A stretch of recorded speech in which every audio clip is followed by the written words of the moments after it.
Assalamualaikum warahmatullahi wabarakatuh. Nama saya Jen Syakira, saya kelas 4A. Nomor absen saya 13. Saya akan mempresentasikan kisah hijrah Rasulullah SAW ke kota Yatsrib. Hijrah artinya perpindahan dari satu tempat ke tempat yang lain. Dalam hal ini, yaitu perpindahan orang-orang Mekah ke kota Yatsrib atau kota Madinah. Banyak hal yang menyebabkan orang-orang muslimin dan Rasulullah SAW hijrah ke kota Yatsrib. Di antaranya yaitu 1. Adanya rencana pembunuhan Rasulullah SAW oleh orang-orang kafir Quraisy. 2. Karena banyaknya tekanan dan siksaan kaum kafir Quraisy terhadap kaum muslimin. 3. Karena sudah banyak pengikut Nabi Muhammad SAW yang dipeluk oleh penduduk Yatsrib pada saat mereka melaksanakan ibadah haji. 4. Adanya jaminan perlindungan terhadap Rasulullah SAW dari penduduk Yatsrib. Hal ini terbukti pada isi perjanjian Baiat Aqobah. 5. Karena permintaan dari penduduk Yatsrib. Perjalanan Rasulullah SAW ke kota Yatsrib diawali pada tanggal 28 Sya'ban tahun 622 Masehi. Diawali adanya rencana pembunuhan Rasulullah SAW dari orang-orang kafir Quraisy. Maka pada malam harinya Allah Subhanahu wa Ta'ala mewahyukan kepada Rasulullah SAW melalui malaikat Jibril untuk segera hijrah ke kota Yatsrib.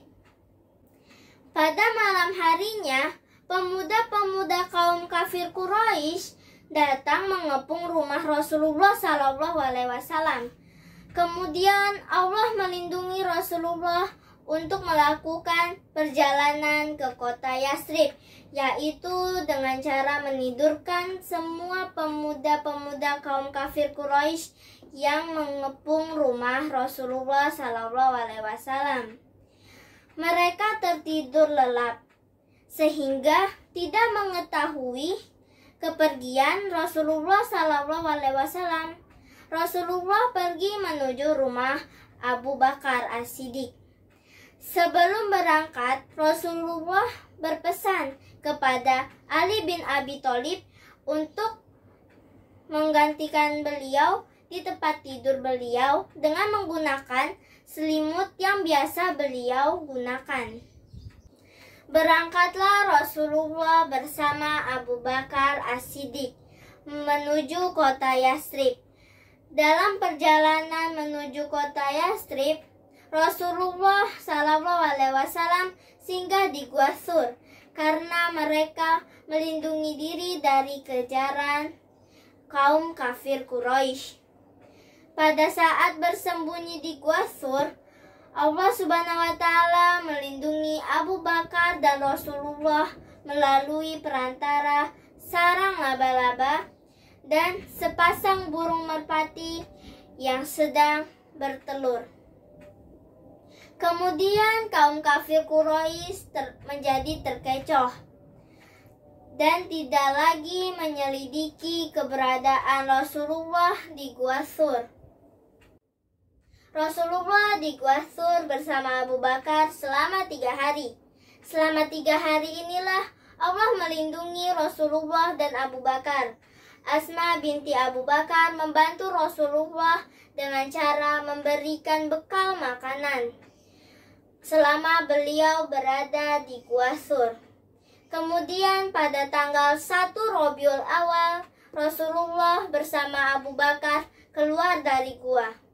Kemudian datanglah Abdullah bin Uraiqat membawa 2 ekor unta. Abdullah bin Uraiqat inilah petunjuk jalan Rasulullah menuju kota Yatsrib. Pada 1 Rabiul Awal, Rasulullah melanjutkan perjalanannya ke kota Yatsrib. Beliau singgah di desa Kubah. Di desa Kubah, beliau mendirikan masjid yang terkenal dengan nama Masjid Kubah. Beliau bersama Abu Bakar di Kubah selama 4 hari. Di Kubah beliau melaksanakan sholat Jumat untuk pertama kalinya.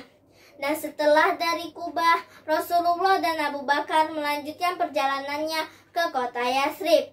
Tibalah di kota Yathrib pada tanggal 12 Rabiul Awal.